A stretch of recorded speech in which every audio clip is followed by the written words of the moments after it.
Last week, I went on a learning journey talking about common practices and formatting scripts for comics, with the intent that this week I would take what I'd learned and apply it to writing the script for Chapter 1 of the remake of The Chosen One's Mentor.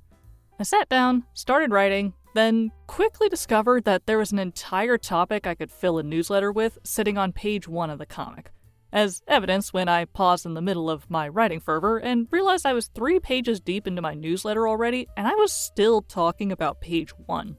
So I pivoted and decided to make this next newsletter all about the importance of the first page in a comic. Then in writing that newsletter, I got to 8 pages of content with still more to say. Upon reviewing what I'd written, it became clear that there were 2 topics I was simultaneously covering, and I could easily break them into their own separate newsletters.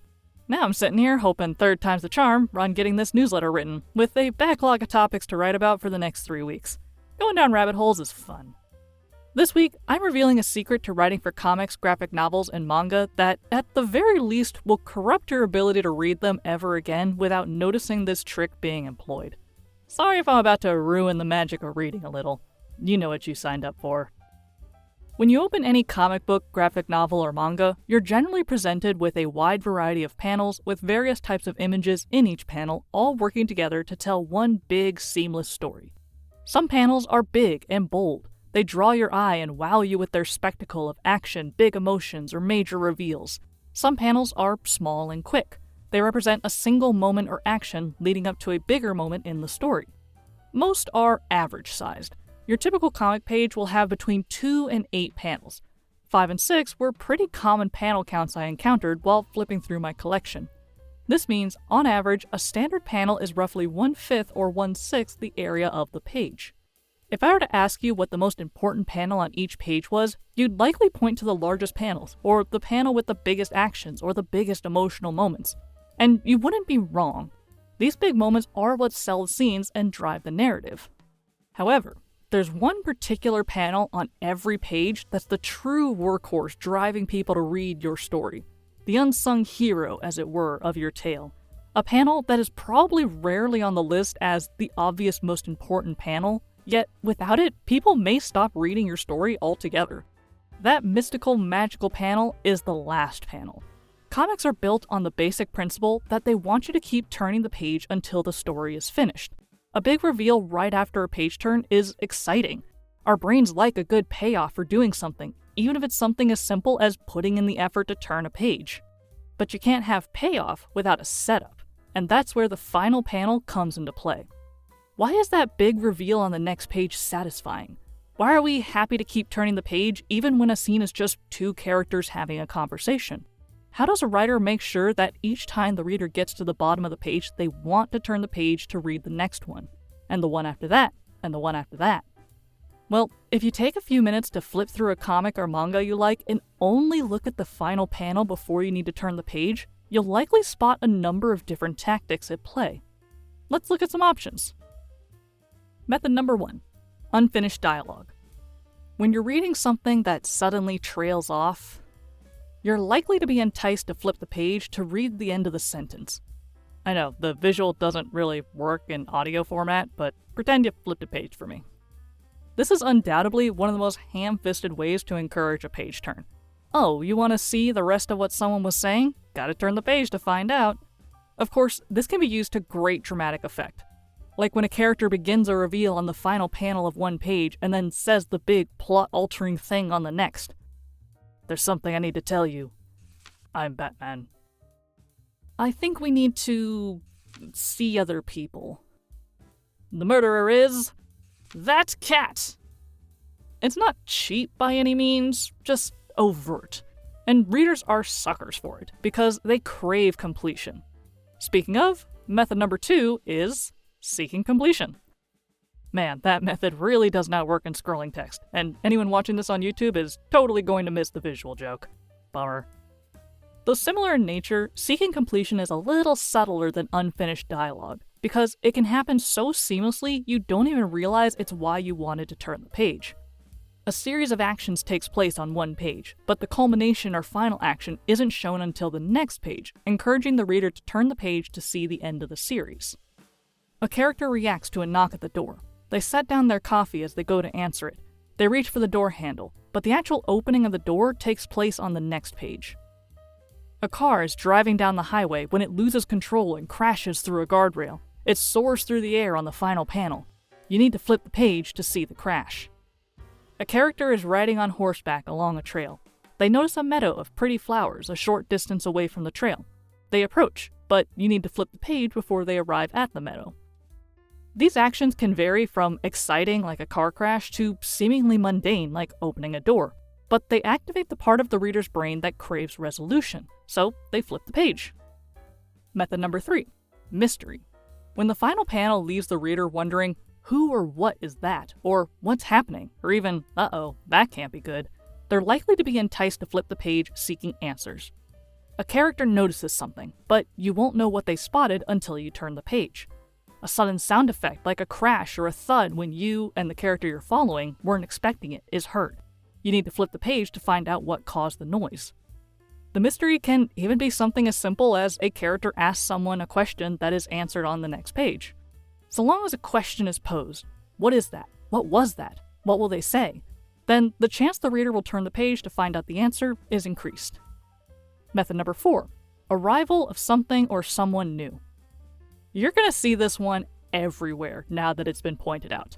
The final panel either hints at the arrival or presence of an as yet unseen character, or shows them outright on the final panel. The reader is enticed to keep reading because they want to know who this person is or what they have to say or do. Common examples include seeing just the foot or silhouette of the character arriving in the last panel, or someone reacting to the arrival of your character. How a character reacts to this new arrival can also play into the reader's desire to continue. Is the character excited to see them? Oh, it's you! Indifferent? Oh, it's you. Maybe even disgusted or disappointed by their arrival? Oh, it's you.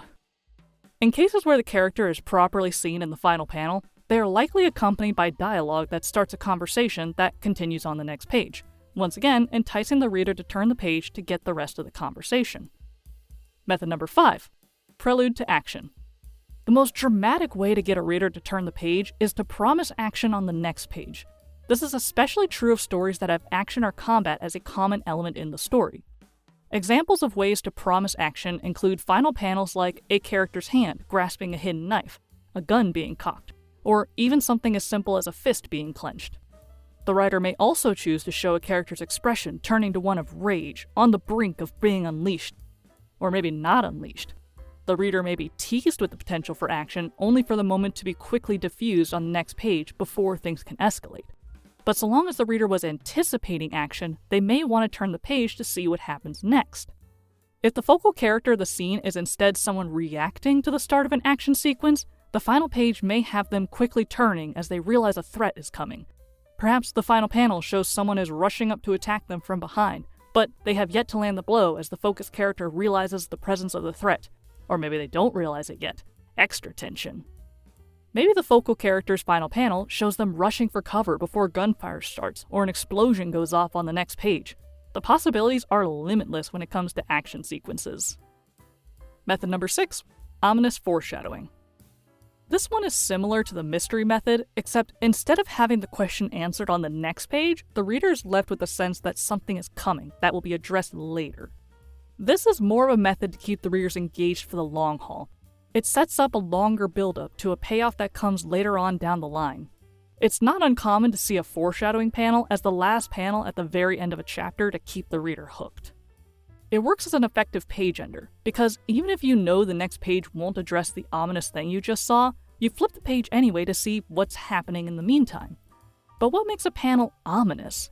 How does one foreshadow coming events in a way that keeps the reader turning pages? One common way I've seen this done is through symbolism. A final shot of a pile of skulls while someone laughs wickedly off panel is eerie. It gives you the sense that danger is on the way. Skulls make us think of death. A sinister laugh makes us think, uh-oh, that can't be good. It's never a good sign for our heroes when the villain is laughing. Perhaps the final panel shows a cracked vase. The vase is meant to be representative of the main character, and the crack is the chink in their armor the villain plans to exploit until they break.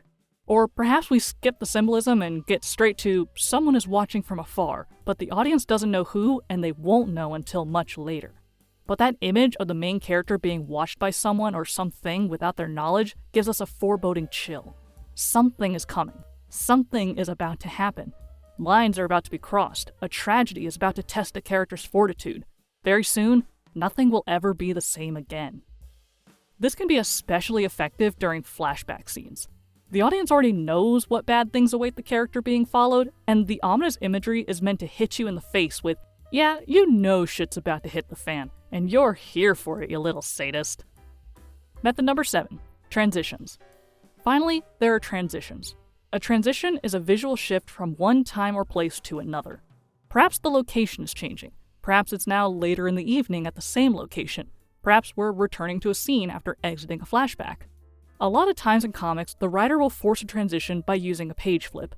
The final panel on one page may give a sense of the scene concluding, with a character leaving the area, casting their thoughts towards someone who is currently somewhere else, or dropping the scene right before a plan is explained.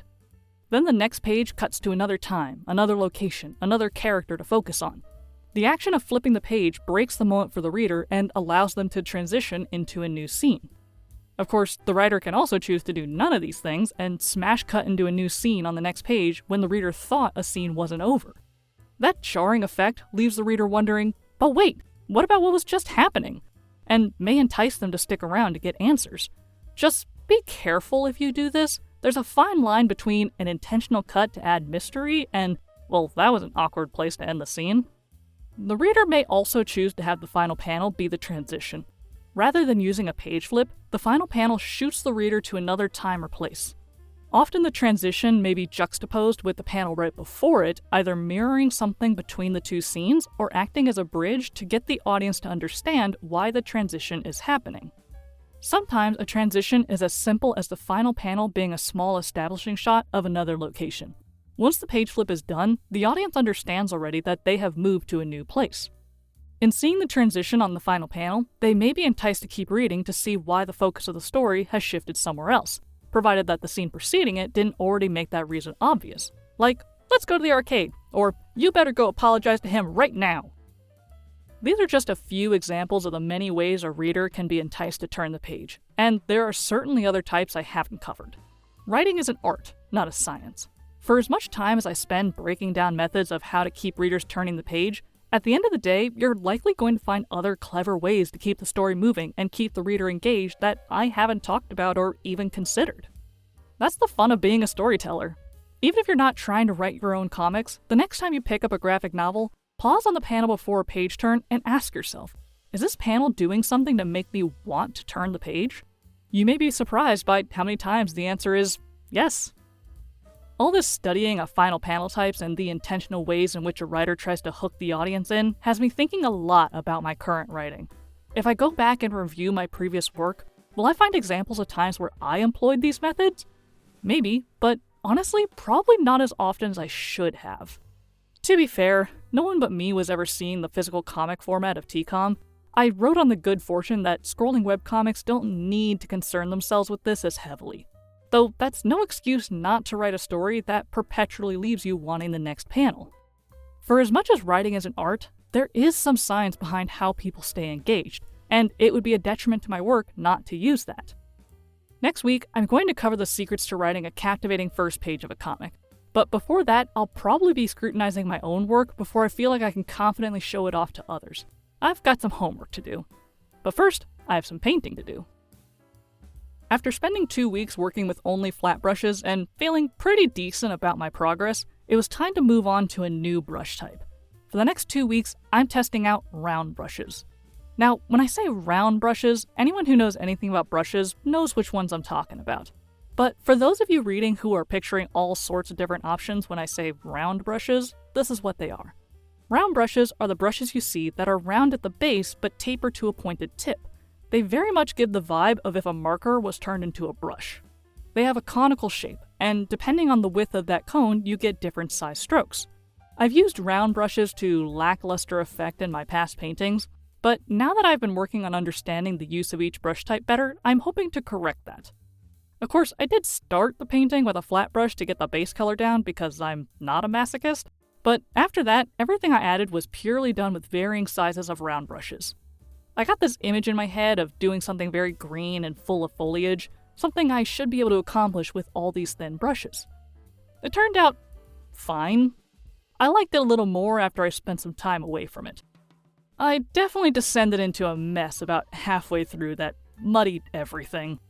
Probably should have thought a little harder about what exactly I was making rather than making it up as I went. But I definitely feel a little more comfortable with round brushes.